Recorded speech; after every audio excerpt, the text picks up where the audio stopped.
আসন্ন টিটিএডিসি নির্বাচনকে কেন্দ্র করে সরগরম রাজ্যের রাজনৈতিক ময়দান। বুধবার শান্তির বাজারে শক্তির প্রদর্শন করল ভারতীয় জনতা পার্টি।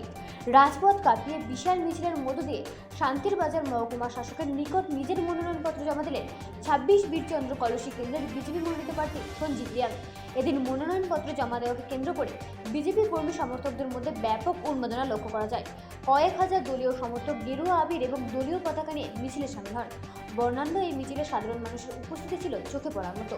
সঞ্জীব রিয়ানের এই মনোনয়ন প্রক্রিয়ায় তার পাশে থেকে মনোবল বাড়াতে উপস্থিত ছিলেন ৩৬ শান্তির বাজার বিধানসভা কেন্দ্রের বিধায়ক প্রমোদ রিয়াং, শান্তির বাজার মণ্ডল সভাপতি দেবাশিস ভৌমিক, এছাড়াও দলের জেলা ও মণ্ডল স্তরের বিভিন্ন পদাধিকার ও কার্যকর্তারা। মনোনয়ন জমা দেওয়ার পর সঞ্জীব রিয়াং জয়ের ব্যাপারে দৃঢ় আশাবাদ ব্যক্ত করেন। তিনি জানান, এলাকার উন্নয়ন এবং মানুষের সেবার লক্ষ্যেই তার এই লড়াই। উপস্থিত নেতৃত্ব দাবি করেন, এই কেন্দ্র থেকে বিপুল ভোটে জয়ী হবে বিজেপি। শান্তির বাজারের আজকের এই মিছিল রাজনৈতিক মহলে এক বিশেষ তাৎপর্য বহন করেছে, যা নির্বাচনের আগে শাসক দলের আত্মবিশ্বাসকে কয়েক গুণ বাড়িয়ে দিয়েছে। Bureau report, Rajib news network.